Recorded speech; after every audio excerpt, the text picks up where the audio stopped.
제가 지난번에 와서는 모세의 출생에 대해서 다루었습니다.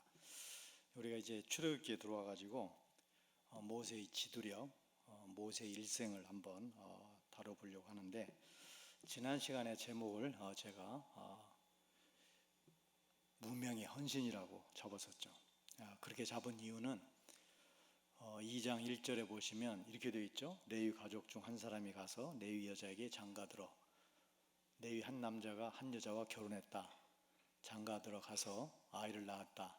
그 아이가 10절에 가보면 모세다. 이런 내용이었어요. 그런데 성경 일반적인 인물 소개와는 좀 차이가 있죠. 누구의 아들 누구, 아미떼의 아들 요나, 누구의 아들 누구, 이게 보편적인데, 이 출애굽기는 모세의 출생을 얘기하면서 너무나 인색하게도 그의 아버지나 어머니를 전혀 언급하고 있지 않죠. 우리가 역대기에 가야 이제 그 족보를 통해서 모세의 어머니 아버지를 정확히 알 수 있게 되는데, 이 출애굽기에서는 등장하지 않는단 말이죠. 아마 이런 데는 이유가 표면적 이유와 이면적 이유가 있지 않겠나, 그런 생각을 해봅니다. 이 표면적 이유라고 한다면, 사실 이 출애굽기는 모세 오경 중에 하나고 모세가 기록자죠. 성령의 감동을 받아서 모세가 기록을 하고 있기 때문에 자기의 출생 문제를 자기가 자세하게 언급하는 것이 아마 좀 불편할 수도 있죠. 예의상 또는 겸손하기 때문에. 그게 표면적 이유라면, 이게 성령의 영감으로 되는 기록이기 때문에 이 모세의 마음과 모세의 생각만 반영된 게 아니고 하나님의 마음이 반영되었을 텐데, 그렇다면 어쩌면 이면적 이유는 두 가지가 있지 않겠나, 그런 생각을 해봅니다. 사실 모든 이야기의 주인공이 있죠, 그게. 그런데 성경 이야기의 특징은 뭐냐면, 성경 이야기의 주인공은 사람 같지만 바로 그 뒤에 계신 하나님인 경우가 아주 많습니다. 하나님은 조력자거나 하나님은 뒤에서 조정하시는 분 정도가 아니라 바로 하나님이 주체이고 하나님이 주인공이라는 사실을 알 수 있는데, 어쩌면 모세는 이걸 기록하면서 모세가 주인공이 아니고 사람들이 주인공이 아니고 하나님이 주인공이라는 사실을 보여주고 싶을 수 있겠다, 그런 생각이 들고, 또 하나는 지금 하나님께서 우리 인간들에게 너희들은 이름을 남기기 위해서 사는지 모르겠지만 나는 너희들에게, 신앙인들에게 권고하는데 헌신을 남기는 삶을 살아라. 이름을 남기기를 애쓰지 말고 헌신을 남기도록 해라. 아마 그런 메시지를 주시기 위해서 이렇게 이름을 밝히는 데 인색한 것이 아니겠는가. 그래서 제가 문명의 헌신이라는 제목을 지난주에 잡았었습니다.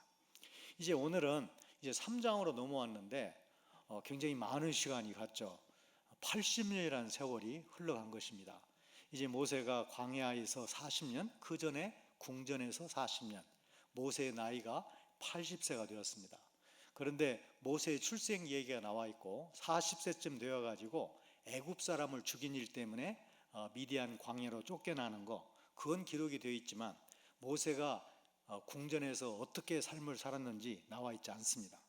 그리고 이제 40세쯤 되어가지고 광야로 쫓겨나게 됐는데, 이제 40년 동안 광야 생활을 하게 되는데, 그 광야 생활이 일상생활이 어땠는지 우리가 짐작은 할 수 있지만 정확히 알지 못합니다. 왜냐하면 기록하지 않기 때문이죠. 그러니까 모세의 출생, 중요한 사건으로 기록이 되어 있고, 이제 오늘 3장에 와가지고 바로 모세의 또 다른 중요한 사건, 하나님께서 모세를 부르신 사건입니다. 하나님 나라에서 정말 중요한 것만 뽑아가지고 성경이 기록된 것이라고 우리가 믿는다면, 이 40년 동안 어떤 훈련을 받았고 40년 동안 어떤 삶을 살았고가 중요한 게 아니다는 사실을 우리는 알 수 있습니다. 오늘 내용은 이제 모세가 미디안에서 정착을 하게 되고 그의 장인의 양떼를 치게 되었다는 내용으로 시작하죠. 그래서 서쪽으로 이동하다가 하나님의 산 호렙에 이르게 되고 거기에서 놀라운 광경을 목격하게 됩니다. 그건 뭐냐면, 광야에서 너무도 흔하고 볼품이 별로 없는 떨기나무가 있는데 그 떨기나무 하나에 불이 붙은 거예요. 그런데 불이 붙었으면 떨기나무가 다 타면 사고라들어야 정상인데 그러지 않고 계속 타는 것이에요. 떨기나무가 멀쩡히 그대로 있고 불은 붙어서 불은 계속 타고 있고, 그 이상한 광경을 보기 위해서 모세가 다가가죠. 그러자 여호와의 사자가 말립니다. 가까이 오지 마라. 네가 선 땅은 거룩한 땅이다. 네 발에서 신발을 벗어라 라고 하나님께서 말씀하십니다. 그래서 이제 그 다음에 모세에게 하나님께서는 자신을 소개하는데 나는 너희 조상의 하나님이다. 나는 아브라함과 이삭과 야곱의 하나님이다. 그러면서 이스라엘 백성들의 그 아픔, 고통, 질고를 내가 다 보고 내가 들었고 내가 알고 있다. 그래서 너를 보낸다. 너는 그들을 애굽에서 구출해내라. 이런 명령을 주시죠. 그러자 이 모세가 어떻게 반응을 보이냐면 내가 누구기에 그런 일을 해야 되냐는 것이죠. 내가 누구기에. 어쩌면 모세의 이런 반응은 보편적인 인간의 보편적인 반응이라고 말할 수 있습니다. 엄청난 일을 지금 평범한 사람에게 맡기고 있기 때문에 그런 거죠. 어떤 사람은 아마도 모세가 하나님의 이 부르심을 받는 이 장면에서 옛날 과거에 상처가 있는 건 아닌가라고 보는 사람도 있어요. 그것도 굉장히 일리가 있죠. 왜냐하면 40세 되었을 때 자기가 유대인의 정체성을 갖고 있었기 때문에 내가 한번 유대인을 어떻게 해봐야 되겠다는 생각으로 사실 끼어들었지만 살인자라는 결과가 그를 가로막아 버렸고 그 일로 인해서 이스라엘 백성을 구하기 위해서는 아무것도 하지 않고 아무것도 하지 못하고 광야로 쫓겨가는 신세가 되었단 말이죠.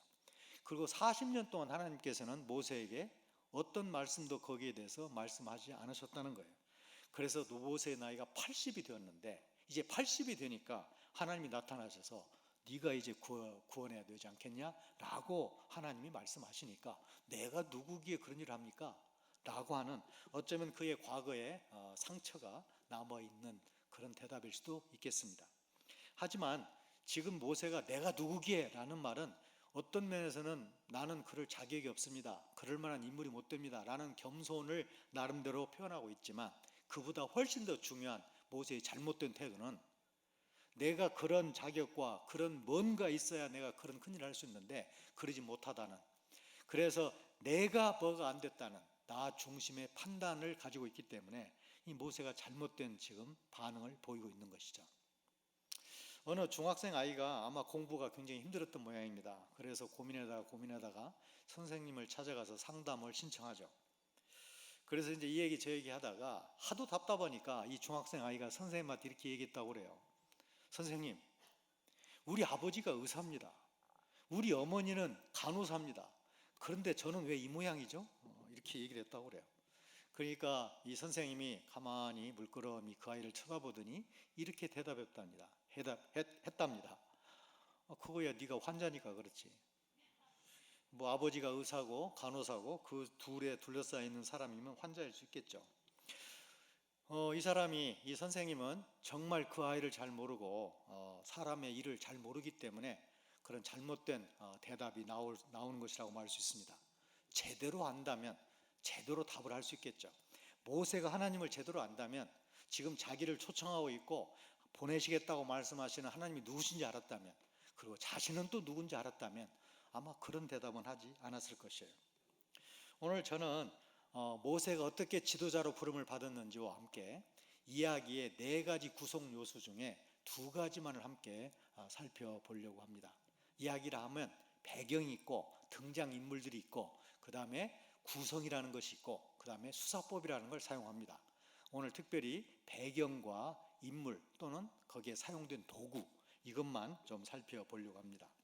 그러기 전에 여러분에게 이 모세가 지도자로 부름을 받는 장면을 색다른 차원에서 연상케 하는 어떤 하나님의 메시지를 생각케 하는 이야기가 있어서 먼저 그 이야기를 여러분과 함께 나누기를 원합니다. 이 이야기는 2002년 12월 11일 날 미국의 중부 쪽에 있는 덴버라는 도시가 있는데 덴버 지방의 일간지 덴버 포스트라는 신문에 게재되었던 내용을 여러분에게 소개합니다. 그 신문에 게재되기 얼마 전에 있었던 어느 추수감사절 날 밤에 일어난 교통사고를 다룬 글이었습니다. 그 제목의 글은 뭐냐면 7살짜리의 아이의 용기 있는 행동이라는 제목으로 글이 실렸습니다. 그 글을 실은 사람은 코넬리우스라는 사람이 그걸 실었어요. 추운 추수감사절 날 밤에 이제 이 주인공인 타이터스 아담스라는 아이, 이 아이는 7살이고 그 밑에 여동생이 둘 있습니다. 하나는 티에라, 다른 애는 티파니. 그래서 이 두 여동생과 함께 엄마가 이제 운전을 해서 집으로 돌아오고 있습니다.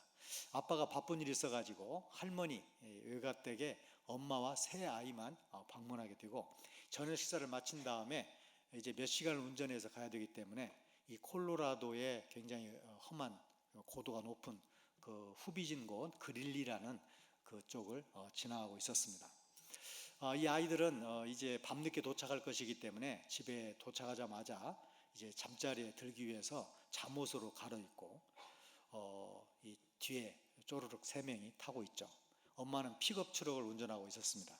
그런데 이제 더 밤이 늦어지기 전에, 이 아이들이 잠들기 전에 아빠와 통화하는 게 좋겠다고 그래가지고 이 아이들이 차례로 아빠와 통화를 합니다. 자기들 잘 가고 있다고.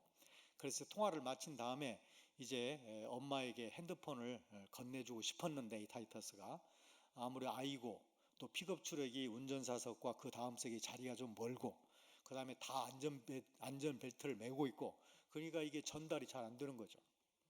그래서 엄마가 한 손으로 운전대를 잡고 이제 좀 더 몸을 좀 돌리기 위해서 안전벨트를 풉니다. 그리고 이제 큰 아이로부터 핸드폰을 받으려고 이 팔을 내미는 순간에 핸들이 휘청 한번 거렸어요. 그러고 난 다음에 차가, 이 픽업 트럭이 여러 번 휘청거리다가 결국 절벽으로 굴르게 됩니다. 그래서 이 차가 세 바퀴를 돌고 차가 서게 돼요. 그런데 이 충격으로 엄마는 안전벨트를 풀고 있었기 때문에 충격으로 앞에 유리창을 깨고 바깥으로 튕겨져 나가요. 이제 이 아이가, 타이터스 아담스라는 아이가 정신을 딱 차리고 보니까 엄마는 없어요. 그리고 이제 이 두 아이는 난리가 났어요. 그 밑에 바로 와 있는 티파니라는 애는, 여동생 티파니는 이 부딪혀 가지고 코에서 피가 나고, 금발 아이였는데 이 금발과 피가 섞여서 난리가 나고 있고, 그 다음에 마지막 막내가 티에라인데 얘는 아직 젖 먹는 아이인데 얘는 경기를 부리면서 울고 있어요. 그러자 이 타이터스 아담스라는 이 아이는 자기가 뭘 해야 되는지를 알고 있었어요. 바로 그걸 본 다음에 자기 겉옷을 벗어요. 걸치고 있던 잠바를 벗어가지고 이 두 아이를 쏴줍니다. 그리고 가방에서 젖꼭지를 찾아가지고 막내에게 젖꼭지를 물려주면서 이 얘기를 해요. 너희들 걱정하지 마. 오빠가 엄마 찾아올 거야. 울지 마. 울음 뚝 그쳐. 오빠가 금방 올게. 그렇게 안심을 시켜놓고 문을 열어보는데 문이 안 열리는 거예요. 왜냐하면 세 번을 구르면서 이게 문에 충격이 가해져서 문이 열리지를 않는 거예요.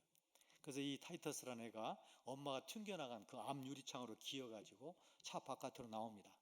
그때 영하 5도였다고 그래요. 그러니까 뭐 밖은 춥고 아무것도 안 보여요. 가로등도 없고 불빛도 없고 아무것도 없어요. 엄마도 안 보여요. 이 아이가 멀리 보니까 멀리 보이는 불빛이 하나 있는 것이에요. 그래서 이 아이가 무작정 그 불빛을 향해서 뛰기 시작합니다. 약 400m가 넘는 길을 신발도 안 신고 맨발로 뛰어가게 된 것이에요. 거기에 가가지고 만난 사람이 누구냐면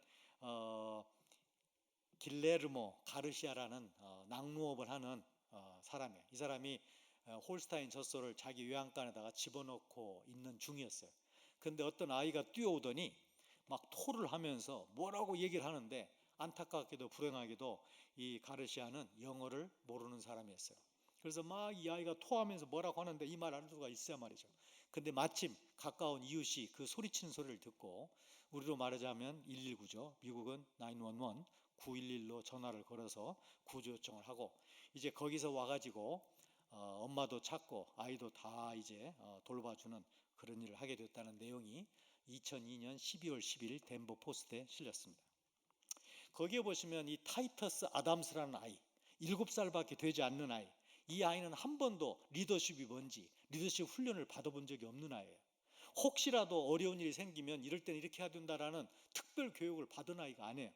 그러나 그 아이는 7살밖에 되지 않았지만 그 어려운 상황 속에서 내가 뭘 해야 되는지는 정확히 알고 있었어요. 그게 바로 리더로 지도자로 부름을 받는 순간이에요. 물론 모세도 마찬가지입니다. 모세가 40년 궁정에서 나름대로 교육을 받았을 것이고 40년 광야에서 나름대로 훈련을 받는 삶을 살았겠지만 그 80년이 훈련이 있었기 때문에 하나님께서 모세를 부르신 게 아니에요. 사실 모세는 그 상황에서 하나님이 나타나셨고 하나님이 부르셨고 하나님이 부르셨기 때문에 반응을 보였고 그 반응을 보인 것이 바로 모세가 리더로 세움을 받는 순간이었습니다. 사실 하나님 나라에서 하나님의 백성들 가운데서 리더가 된다는 것은 우리가 특별한 훈련과 특별한 자질을 갖춰서 리더가 되는 것이 아니고 하나님께서 우리에게 허락하신 상황에서 반응을 제대로 보이는 사람, 하나님이 부르심에 예 라고 대답하고 순종해 나가는 사람이야말로 바로 리더로 부르심을 받는 순간이라고 우리는 말할 수 있습니다. 자, 그렇다면 이제 이 모세가 어떻게 부름을 받았는가 하는 이 사건 속에서 특별히 배경과 아까 말씀드린 것처럼 인물 또는 사용된 도구, 이걸 중심으로 오늘 말씀을 한번 살펴보려고 합니다. 오늘 내용에 보시면 이제 배경이 우리에게 큰 의미가 있는데, 배경하면, 이야기의 배경하면 시간적 배경과 공간적 배경이 있습니다. 시간적 배경이란 어떤 때 일어났느냐 그 얘기고, 공간적 배경은 어디에서 일어났느냐 그거죠. 옛날에, 그게 바로 시간적 배경이죠. 그 다음에 어느 성에 어떤 공주가 살았다 이렇게 말한다면 그 어떤 성, 그게 바로 공간적 배경이 되는 것이죠. 오늘 내용에 보시면 시간적 배경이 어떤 것인가, 80세가 된 모세, 매일같이 장인의 양떼를 치고 있는 모세에 대해서 어느 날이라고 밖에 말할 수가 없습니다. 지금 모세는 똑같은 일을 계속하고 있는 것이에요. 이걸 지금 40년 동안 양치기를 하고 있는데 4개월이 안 해요. 4년도 안 해요. 40년 동안 어떻게 보면 다람쥐 쳇바퀴 돌아가는 것 같은, 어제도 양을 쳤고 오늘 또 양을 쳤고 내일 또 양을 치게 되는, 그래서 특별한 일이 없는 바로 그런 어느 날이었어요. 그런데 특별한 순간이 모세에게 찾아온 것이죠. 그건 주님이 모세를 찾아오신 겁니다. 신정철 씨라는 분이 계신데 이분이 쓴 책 중에 메모 습관의 힘이라는 책이 있습니다. 거기에 보시면 아주 이분이 재미있는 문구를 사용했어요. 그는 이렇게 말했습니다. 하루 5분 짧은 시간이라도 매일같이 메모하는 습관을 들이면 평범한 일상이 비범한 순간들의 연속으로 바뀌는 놀라운 기적을 체험하게 될 것이다. 여기 보면 평범한 일상 그리고 비범한 순간이 대조를 이루고 있습니다. 어쩌면 모세에게서 평범한 일상은 뭐였냐면 매일같이 아침에 일어나면 양떼를 이끌고 풀 있는 곳과 물 있는 곳을 찾아서 양을 돌보고 양을 키우는 것이었어요. 그건 매일 반복되는 것이었어요. 달라질 게 거의 없는 것이었어요. 어쩌면 지루하고 의미 없는 것으로 보일 수 있어요. 그런데 그에게 비범한 순간이 그에게 찾아오게 됩니다. 그건 바로 뭐였냐면 하나님께서 떨기나무 가운데서 그에게 찾아오시고 그를 부르신 사건입니다. 어쩌면 우리도 마찬가지죠. 우리도 매일 똑같은 일을 반복하고 있는지도 모르겠습니다. 일상이 너무나 평범해서 지루할지도 모르겠습니다. 요즘은 이제는 이 코로나 상황이 일상이 되어버려가지고 우리의 평범한 일상이 코로나 때문에 힘들고 코로나 때문에 모든 걸 조심해서 살아야 되는 그런 것이 우리의 일상일 수 있겠습니다. 그러나 그러한 우리들에게 비범한 순간이 찾아올 수 있습니다. 그건 뭐냐면 주님이 우리에게 나타나는 순간이고 우리가 주님을 만나는 순간이고 우리가 주님의 말씀을 깨닫고 순종해 나가는 순간이라고 말할 수 있고, 주님께서 그날에 우리에게 맞는 말씀을 통해서 우리를 바꾸어 가시는 그 순간이야말로 비범한 순간이라고 말할 수 있을 것입니다. 모세에게 어쩌면 평범한 일상 속의 하루였겠지만 하나님께서 그에게 찾아오셨기 때문에 그 평범한 일상은 일상으로 끝나지 아니하고 비범한 순간이 되었음을 우리는 기억할 수 있을 것입니다. 자, 그런가 하면 여기에 공간적 배경도 마찬가지입니다. 공간적 배경도 굉장히 의미심장한 공간에 대한 소개가 이루어져 있습니다. 그 내용에 보시면 이렇게 되어 있죠. 하나님의 산 호렙. 이 호렙이라는 산 이름, 이 호렙이라는 그 뜻은 뭐냐면 황폐한, 그 다음에 말라 비틀어진 이런 의미를 가지고 있습니다. 그러니까 호렙산 하면 말라 비틀어진 산, 황폐한 산, 건조한 산을 얘기해요. 그런데 그 앞에 붙어 있는 소유권자가 놀랍죠. 하나님의 산, 호렙. 사실 산만 가지고 얘기한다면 그 산은 황폐한 산이에요. 나무도 거의 없고 그냥 말라 비틀어진 산이에요. 몸이 건조한 산이에요. 그런데 그걸 누가 가지고 계시냐면 하나님이 소유하고 계신다는 것입니다. 하나님이 그 건조하고 황폐한 것을 끝내실 수 있는 분이고, 오히려 그 산을 사실은 번영과 풍성함으로 바꿀 수 있는 유일한 분이 하나님이시기 때문에 하나님의 산 호렙은 영적인 의미가 깊다고 말할 수 있습니다. 여기에 나오는 그 호렙은 모세와 같은 것이고, 이 호렙은 이스라엘 백성을 상징하는 것이고, 더 나아가 무의미하고 또는 힘없고 황폐해져 있는 우리를 상징한다고 말할 수 있습니다. 그런데 그것을 누가 소유하고 계시냐면 하나님이 소유하고 계시다는 거예요. 하나님이 우리를 소유하는 한 우리의 황폐하고 말라 비틀어진 것이 의미를 가질 수 있고, 그것이 풍성함과 하나님의 놀라운 축복으로 바뀔 수 있음을 우리는 기억할 수 있습니다. 그 다음에 이제 우리가 또 생각할 수 있는 건 뭐냐면은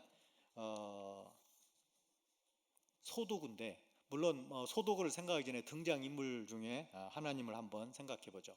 여기에 모세가 주인공처럼 나와 있지만 사실 성경의 모든 이야기의 진짜 주인공은 하나님을 알 수 있는데, 제가 한번 세보니까 이 히브리 원문에 3장 6절부터 12절 사이에 하나님이 자신을 나는, 내가, 나에게 이런 말을 몇 번 하시는가를 세보니까 12번이나 사용하셨어요. 사실 12번 중에 히브리의 특징은 뭐냐면 동사에 주어가 들어가 있습니다. 1인칭인가 2인칭인가 3인칭인가 단수인가 복수인가, 이게 이 주어의 어미 형태로, 동사의 어미 형태로 다 들어가 있어요. 그러니까 동사만 딱 쓰면 주어가 들어가 있다고요, 거기에. 그런데 그럼에도 불구하고 대명사를 따로 쓰는 경우가 있어요. 히브리 말에 나라는 단어는 아노키라는 히브리 말인데, 이 히브리 단어가 아노키가 2번이 나와 있어요. 특별히 내가 반드시 너와 함께 하겠다, 거기에 아노키가 들어가 있고, 나는 누구인가, 바로 너희 조상의 하나님이다, 거기에 아노키가 들어가 있어요. 사실 그 아노키가 안 들어가도 나는이라는 주어가 지금 들어가 있는데, 일부러 주어를 강조하기 위해서 대명사를 또 쓰는 경우가 있는데, 이 12 중에 2번은 강조를 했어요. 내가 바로 누군가 라고 성경이 강조하고 있어요. 오늘 성경에 이루어지는 모든 일들이 하나님 중심으로, 하나님 주권으로, 하나님이 중심이 되어 이루어지고 있음을 우리에게 보여주고 있습니다. 모세가 주인공 같지만 사실은 주인공이 아니에요. 모세는 하나님의 도구로 쓰임받는 존재라는 사실을 분명히 얘기하고 있습니다. 자, 우리가 또 하나 생각할 수 있는 건 뭐냐면, 오늘 사건에서 중요한 소도구를 생각할 필요가 있습니다. 이 소도구라는 건 뭐냐면, 이야기에서 인물은 아니지만, 인간은 아니지만 사용되는 도구, 어떤 물건, 심지어 어떤 경우는 동물일 수도 있어요. 이런 것들이 바로 소도구라고 그러는데, 오늘 이 사건에는 중요한 2개의 소도구가 등장하고 있습니다. 첫 번째가 뭐냐면 떨기나무에 붙은 불이에요. 떨기나무. 사실 떨기나무는 그 미디안 광야에서, 아니 대부분의 그 지역의 광야에서 가장 흔한 광야 식물 중에 하나가 바로 떨기나무입니다. 볼품이 없습니다. 값어치도 없습니다. 사람들이 알아주지도 않습니다. 그런데 그 떨기나무에 불이 붙었습니다. 사실 모세가 이상한 광경이라고 결론을 지은 이유가 뭐냐면, 이게 보통 불이 아니었기 때문에 그래요. 우리가 불이 붙으려면 3가지가 있어야 붙죠. 불이 붙을 소재가 있어야죠. 그 다음에 열이 있어야죠. 온도가 맞아야죠. 3번째로 산소가 공급이 돼야죠. 이 셋 중에 하나라도 그쳐지게 되면 불은 그쳐지게 돼 있어요. 이 셋 중에 하나라도 소진되면 그 불은 끝나는 것이에요. 그런데 가시떨기나무, 볼품없는 가시떨기나무, 오래 탈 수도 없는 가시떨기나무에 불이 붙었는데, 떨기나무가 사라지지 않고 계속 존재하고 있고, 그런데 불은 계속 타고 있고, 이게 이상한 관계겠단 말이죠. 오늘 이 가시떨기나무에 붙어있는 이 불이야말로 아주 특별한 의미를 우리에게 주고 있습니다. 이 불과 타고 있는 소재 사이에 아무 관계가 없다는 것이에요. 지금 나무가 타고 있으면 나무가 소재인데, 나무가 사라지면 불이 꺼져야 되는데 아무 관계없이 불은 계속 타고 있어요. 오늘 이 내용은 우리에게 귀중한 메시지를 주고 있습니다. 바로 이 떨기나무와 같은 존재가 모세 너다. 이 떨기나무와 같은 존재가 바로 이스라엘 백성이다. 너희들의 잘남과 너희들의 준비와 너희들의 자격과 아무 관계없이 내 여호와의 불은 붙을 수가 있고 탈 수가 있고 떨기나무를 사용할 수가 있다. 이 메시지를 우리에게 보여주고 있습니다. 사실 우리도 마찬가지죠. 우리도 떨기나무 같은 존재일 수 있지만, 그 떨기나무에 붙은 여호와의 불은 그 떨기나무라는 소재와 아무 관계없이 하나님께서 우리를 사용하시고 하나님께서 우리를 통해서 일하심을 우리가 볼 수 있습니다. 또한 여기 보면 여호와가 어디 나타났는가도 굉장히 중요합니다. 우리가 떨기나무에 불이 붙었다고 그러니까 떨기나무 뒤에서 말씀하신 것 같죠? 아니면 떨기나무 옆에서 말씀하신 것 같죠? 그렇지 않습니다. 오늘 2절과 4절에 보시면 분명하게 떨기나무 불꽃 가운데서 하나님께서 말씀하십니다. 불꽃 가운데서.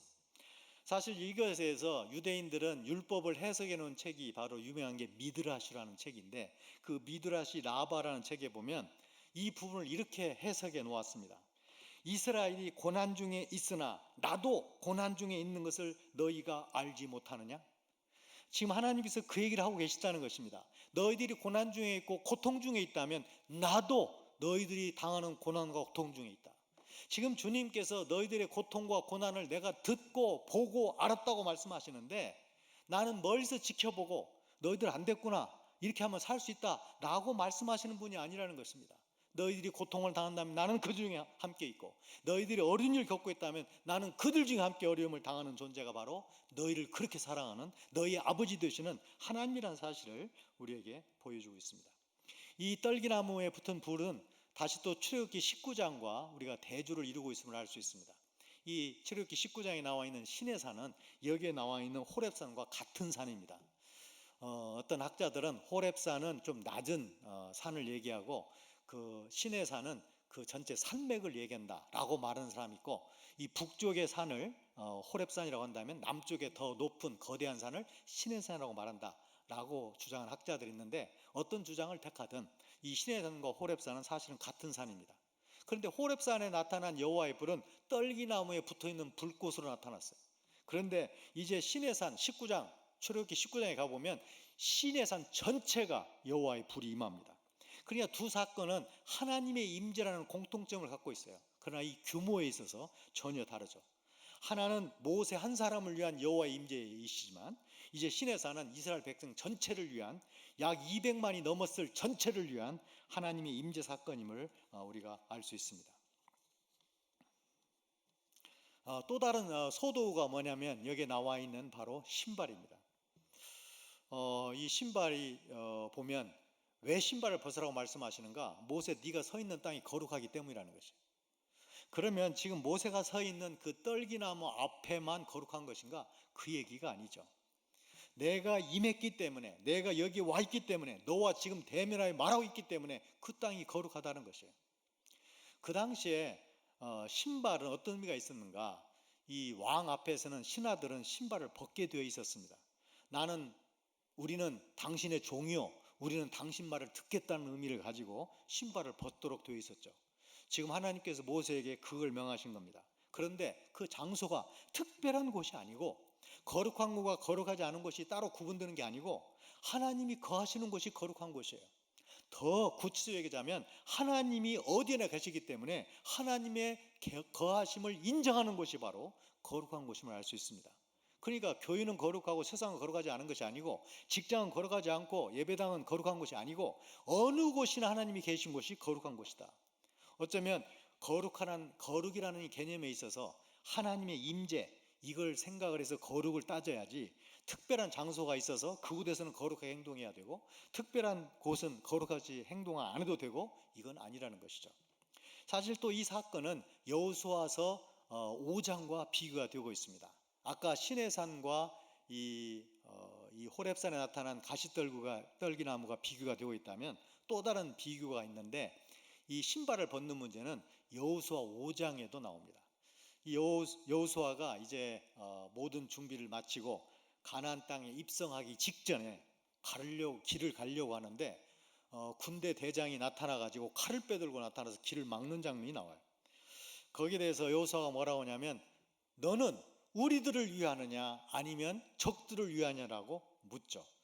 그때 나타난 그 군대 대장이라는 분이 똑같은 요구를 합니다. 네가 선 곳은 거룩하니까 너는 신발을 벗으라고 그래요. 이 두 사건을 가지고 비교해 보자면 중요한 메시지를 우리가 얻을 수 있습니다. 그 내용에 보시면 이 여호수아에게 말씀한 그 군대 대장의 말이 굉장히 재미있어요. 지금 이 여호수아는 뭐라고 요구하냐면, 우리 편입니까 저 편입니까? 라고 묻는 것이에요. 그런데 이 군대 대장이 뭐라고 말하면 아니다라고 대답을 해요. 나는 네 편도 아니고 누구 편도 아니라는 것이에요. 나는 이 편 저 편으로 따지러 온 것이 아니라는 거예요. 아니, 네가 지금 네 편이다 내 편이다 따지는 게 중요한 게 아니라는 것이에요. 아니다라고 말하면서 뭐라고 하냐면, 나는 여호와의 군대 대장으로 여기에 왔다라고 얘기를 합니다.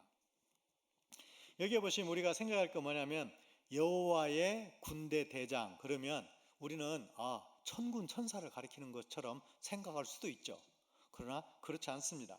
여기에 군대 대장은 여호와의 군대 대장은 출애굽기 12장 41절과 비교해서 볼 필요가 있습니다. 출애굽기 12장 41절 보시면 430년이 끝나는 그날에 여호와의 군대가 다 애굽 땅에서 나왔은즉 여호와의 군대가 애굽 땅에서 다 나왔다는 것이에요. 여기서 여호와의 군대는 누구를 말하는가? 바로 이스라엘 백성을 얘기해요. 그러니까 지금 이 군대 대장이라는 분은 지금 뭐라고 말하고 있냐면 내가 이스라엘 백성의 대장으로 여기 와 있다는 것입니다. 지금 여호수아가 우리 편입니까? 저 편입니까? 라고 묻는 것 자체가 지금 어쩌면 이스라엘 백성들의 40년 동안의 광야 생활의 실패의 그 이유를 보여주고 있다고 말할 수 있어요. 많은 경우에 이스라엘 백성들은 하나님을 이용해 왔던 것입니다. 이때는 하나님이 당신의 도움이 필요합니다. 살려주세요. 뭐 해주세요. 필요할 때 하나님께 요구하는 것이죠. 하나님 우리 편이 되어주세요라고 말하는 것이죠. 그런데 지금 여호와의 사자는 뭐라고 말하냐면 내가 이스라엘의 군대 대장이며 내가 지금 이스라엘의 군대 대장으로 여기 와 있다는 것이에요. 지금 하나님께서 어떤 위치로 와 계신가를 여호수아에게 보여주는 장면이라고 말할 수 있습니다.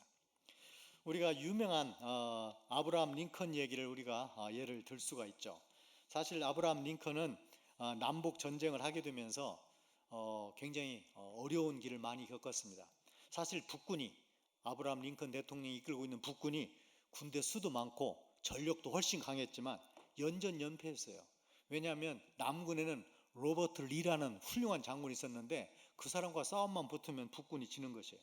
그래서 하루는 이제 강요들이 다 모여가지고 대통령을 위로하기 위해서 이렇게 말합니다. 카카, 우리는 하나님이 우리 북군의 편이 되어주셔서 북군이 승리하게 해달라고 날마다 눈물로 간절히 기도합니다. 이렇게 얘기했어요. 그러자 링컨 대통령이 이렇게 얘기했다고 합니다. 그렇게 기도하지 마세요.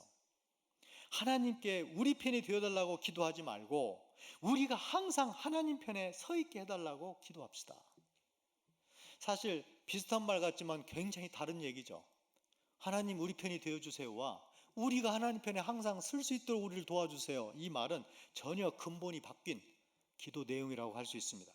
하나님을 내가 필요할 때만 불러서 이용하고 하나님이 필요할 때 나에게 복 주기를 원하는 그런 기도와 내가 하나님 앞에 항상 하나님 편에 서려고 애를 쓰고 하나님 편에 서게 해달라고 기도하는 기도는 사실은 똑같은 기도 같지만 전혀 다른 기도라는 사실을 알 수 있습니다.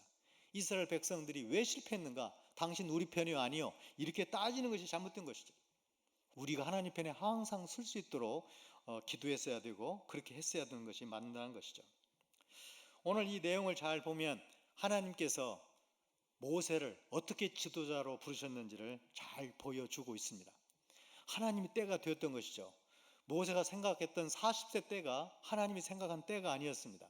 그리고 40년 동안 광야의 어느 시점에서도 하나님께서는 나타나지 않으셨습니다. 어쩌면 모세는 40년 동안 이미 모든 건 끝났다. 이제 자포자기. 이제는 더 이상 바랄 것이 없다. 내가 뭘 할 수 있다는 말인가? 나이는 계속 들어가고 나는 날마다 똑같은 다람쥐 쳇바퀴 돌아가는 삶을 살고 있는데 나에게서 내가 무엇을 기대할 수 있을 것인가? 라고 생각한 어느 순간에 하나님께서 비범한 순간에 그를 찾아오셨고 그를 하나님의 지도자로 세우셨음을 볼 수 있습니다. 모세가 지도자로 임명을 받은 것은 그가 그동안 훌륭한 일을 해왔기 때문에 그동안 그가 훌륭한 훈련을 받았기 때문이 아니고 하나님이 그를 택하셔서 그를 이 땅에 태어나게 하셨고 때가 되자 하나님이 그를 부르셨기 때문에 그리고 그 부르심에 응답했기 때문에 모세가 하나님의 훌륭한 하나님 나라의 지도자가 되었음을 우리는 알 수 있습니다. 오늘 내용에서 나와 있는 것처럼 우리는 어쩌면 호렙산과 같은 존재이고 우리는 떨기나무와 같은 존재지만 우리를 하나님께서 택하시고 부르시고 사용하시기 때문에 우리가 대단한 존재라는 사실을 다시 한번 우리가 기억했으면 참 좋겠습니다. 우리가 특별히 모세를 부르신 사건을 통해서 하나님이 우리를 어떻게 부르시며 평범하게 계속 반복되는 평상적인 일상 속에서도 하나님 우리를 어떻게 비범한 순간들로 인도하시는지를 우리가 다시 한번 살펴보는 그런 하루가 또 그런 한 주간이 되었으면 참 좋겠습니다. 우리가 이제 계속해서 기회가 주어질 때마다 이 모세가 갖게 된 하나님 나라의 리더십에 대해서 계속해서 생각해 보도록 하겠습니다. 오늘은 우리가 함께 모세를 부르신 하나님에 대해서, 그리고 하나님의 부르심의 원리에 대해서 생각해 보았습니다. 기도하겠습니다. 하나님 아버지, 참으로 감사합니다. 하나님께서 때가 되어서 모세를 이 땅에 태어나게 하시고, 정말 어려운 때, 다 죽을 수밖에 없는 때 하나님만을 바라보고 하나님 말을 의지할 수 있도록 어려운 때에 태어나게 하시고, 하나님 또 모세를 왕궁에서 왕족으로 40년을 살게 하시고, 이제 그게 다 준비가 되고 뭔가 되었는 줄 생각했을 수도 있는데 그게 아니고 광야에서 또 40년을 살게 하신 가운데 하나님께서 나타나심으로 모세를 하나님의 놀라운 이스라엘 백성의 지도자로 세우시는 모습을 우리가 보게 되었습니다.